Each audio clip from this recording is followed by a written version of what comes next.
Assalamu alaikum wa rahmatullahi wa barakatuh. This is your brother here, AbdelRahman Murphy, joining you on behalf of MCK and Roots with another Ramadan refresher.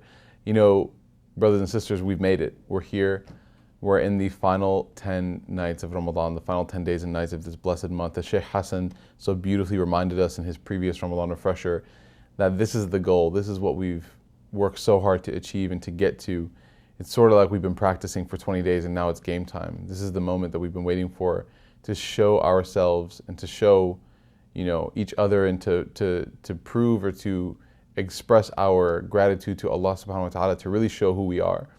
And it's interesting because the entire month of Ramadan functions as a mirror, as something that reflects, something that shows you who you really are. Part of the reason is because, as we know in the tradition of the Prophet Muhammad sallallahu alaihi wasallam, shaitan and the shayateen are locked up during this month. And so whatever actions we do or don't do during this month, those are purely out of our own will, purely out of our own habit, out of our own desire. There was no influence, there was no separate influence from shaitan, it was purely on our own.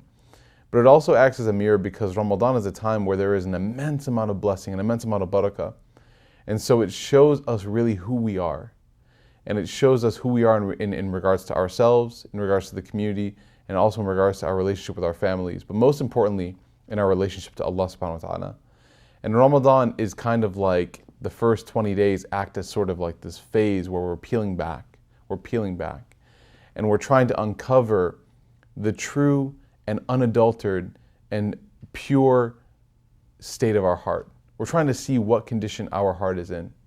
And the time in which we see the condition of our heart are these last 10 days and nights. These last 10 days and nights function as the purest and clearest mirror that Allah subhanahu wa ta'ala has given us in order to see where we are.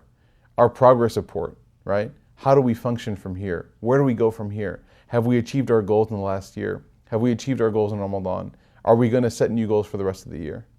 And Allah subhanahu wa ta'ala highlights this idea or this function of the heart and the importance of the heart when He says, أَفَمَنْ شَرَحَ اللَّهُ صَدْرَهُ لِلْإِسْلَامِ فَهُوَ عَلَى نُورٍ مِّن رَبِّهِ.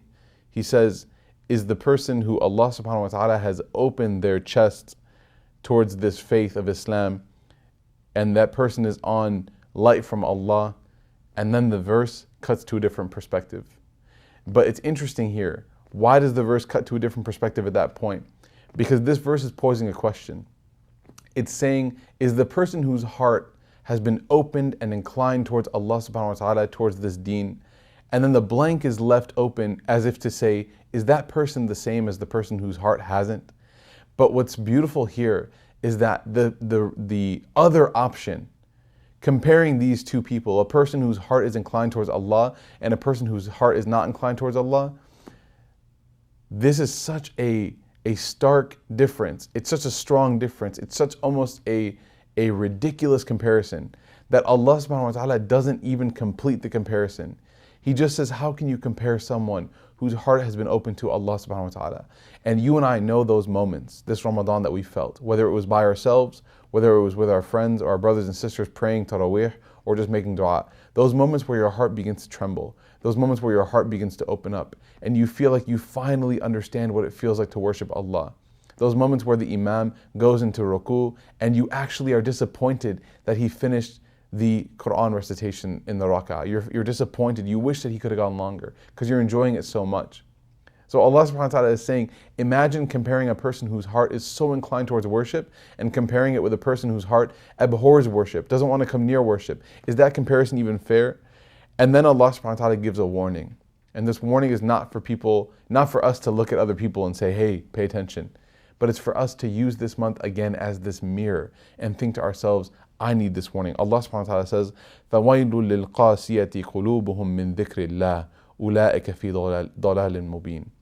Allah subhanahu wa ta'ala says, then woe, watch out, a strong warning, لِلْقَاسِيَةِ قُلُوبُهُم مِّن ذِكْرِ اللَّهِ, that a person's heart has become solid, has become rock hard from the dhikr of Allah subhanahu wa ta'ala, that it doesn't absorb it, it repels it. That the remembrance of Allah subhanahu wa ta'ala does not fertilize, does not moisturize this heart, but rather it falls away from it. It removes it from it. The heart doesn't want to have any part of it.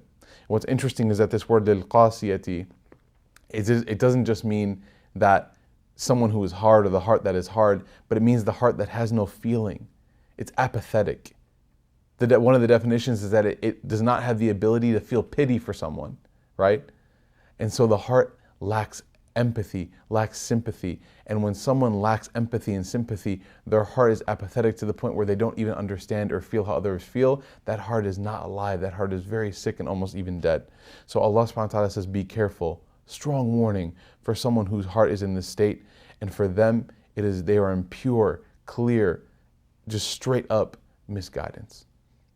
This is what these last 10 nights are for. To look at ourselves and to stare really strongly at ourselves and say, where are we? Where am I in my relationship with Allah subhanahu wa ta'ala? Is my heart in the first part where I feel like it's been open to Allah? Sharah Allahu sadrahu, that my chest has been open to Allah subhanahu wa ta'ala, lil Islam, fahuwa ala nurim min Rabbi. Am I on that light from my Lord? Do I enjoy that light from my Lord? Or have I closed that door? Because the only way a light can get into your heart is if you open up an avenue for that light to enter. Or am I in this case, the second case that Allah subhanahu wa ta'ala is saying, where my heart has become so calcified, so hard, so repellent, that light can't even come near it, and the dhikr of Allah, the remembrance of Allah, does not affect me. But what's interesting, brothers and sisters, to wrap up, is the word qalb here. And the state that we're in is not permanent. Because the word qalb means heart, but it also has the connotation or the linguistic meaning of something which can be flipped. And something which can be flipped easily with work that's put into it. So if you're in a state where you feel like your heart, or if I'm in a state that I feel like my heart is in a bad way, is in a way where I gotta fix it, that the Imam is reciting Quran and everyone around me is feeling it and I'm not feeling it, or that there's a good talk going on, a good khatira, and everyone around me is feeling it, maybe some people are even shedding tears, and I don't even have any sort of feeling in my heart. There's no sort of understanding, why are people even feeling this talk? Why are people even hearing the Quran and feeling it, or reading the Quran? Why do they even feel it like that? If that's the state that you and I are in, then remember that this qalb is not set in its ways. It can be flipped. You just have to put some work for it. But also at the same time, if you're in a good way and you feel like you're feeling things and things are cruising, remember that you're only one step away from falling off. You have to make sure that you protect that valuable feeling that you have. Protect it and utilize it. Brothers and sisters, we only have a few days left. There's only a few days left of this beautiful month. And honestly, there's a certain sadness that I feel even just saying that phrase, that there's only a few days left. And none of us know if we're ever going to see Ramadan again. None of us know if we're ever going to see Ramadan again. We have to take advantage. We have to turn it on. We can sleep later. We can eat later. Everything can be done later. All the dunya stuff, it'll be there. It'll all be there when this month is over. Get all that stuff in after we're done. This month is the time to focus. I ask Allah subhanahu wa ta'ala to allow us to focus. And I ask Allah subhanahu wa ta'ala to use this refresher as a reminder for you and I both. Jazakumullah khairan wa assalamu alaikum wa rahmatullah.